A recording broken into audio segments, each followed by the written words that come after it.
ఈరోజు మండపేట నియోజకవర్గాన్ని రాజమహేంద్రవరంలో తూర్పుగోదావరి జిల్లాలో కలిపే సాధన సమితి తరపున ఇక్కడ మనం కూర్చున్నాం.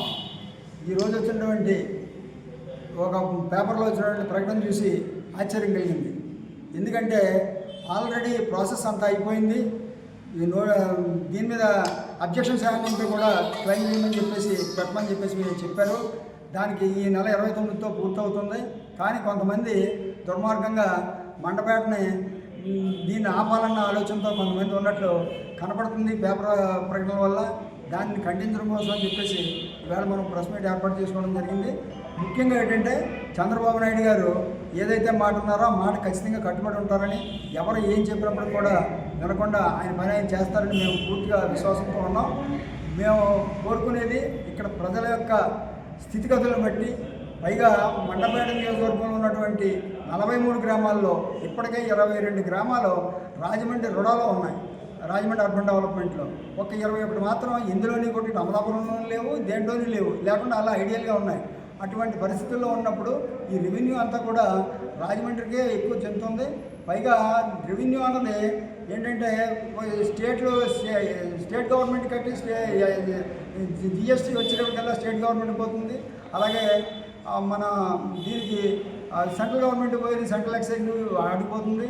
ఈ రాష్ట్రంలో ఉన్నటువంటి ఏ ఇది వచ్చినా అన్నీ సమానమైన ప్రాతిపదికతోనే నడుస్తాయి తప్ప ఒకటి ఎక్కువ ఒకటి తక్కువ అని ఉండదు. అటు కోనసీమ మేము అన్యాయం చేసే పరిస్థితి మాత్రం ఇది ఉండదు. దానివల్ల వాళ్ళకి ఇంకా నష్టం కూడా లేదు. పైగా మాకిక్కడ మా ప్రజల యొక్క ఇబ్బందులు, స్కూల్ విద్యార్థులు కానీ, వృద్ధులకు కానీ, హాస్పిటల్కి వెళ్ళేవాళ్ళు కానీ, లేకపోతే ప్రయాణికులకు కానీ వీళ్ళందరికీ కూడా దూరభారం అవడం వల్ల దీన్ని కేవలం ఇక్కడికి రాజమండ్రి మహేంద్రవరంలో కలవాలని చెప్పేసి గత 3 సంవత్సరాల నుంచి మేము పోరాటం జరిగింది. దానికి అప్పటి ప్రభుత్వం స్పందించలేదు. దాని మీద ఇప్పుడు ప్రభుత్వం స్పందించింది, మాకు న్యాయం చేయాలని ప్రయత్నం చేస్తుంది. దానికోసం మేము చూస్తుంటే దాన్ని కొంతమంది ఎమ్మెల్యేలు, కోనసీమలో ఉన్న కొంతమంది ఎమ్మెల్యేలు, కొంతమంది వీళ్ళు కలిసి మళ్ళీ సీఎం గారి దగ్గరికి వెళ్ళి సీఎం గారికి మేము ఏమైతే చెప్పుకున్నాం, మేము ఇది చేస్తున్నాం అని చెప్పేసి అన్న ఆలోచనలో తప్పుడు ప్రకటనలు ఇస్తున్నారు. అటువంటి ఎవరు కూడా మన నియోజకవర్గ ప్రజలు ఎవరు కూడా నమ్మొద్దు. దయచేసి చంద్రబాబు నాయుడు గారు మాట ఇచ్చారు, ఆ మాట ప్రకారమే ఉంటారని, ఖచ్చితంగా మనకి నెలాఖరికి జియో వస్తుందని ఆ సందర్భంగా మనం వారందరికీ కూడా కృతజ్ఞతగా మనం వ్యవహారం చేద్దాం.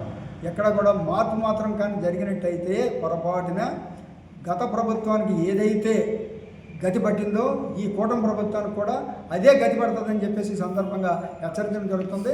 మేము వాళ్ళు ఏదో 14 ఉద్యమాలు చేస్తామనుకుంటే 14కి బదులు మేము 28 ఉద్యమాలు చేయడానికి కూడా ఇక్కడ మేము సిద్ధంగా ఉన్నామని చెప్పేసి సందర్భంగా తెలియజేస్తున్నాం.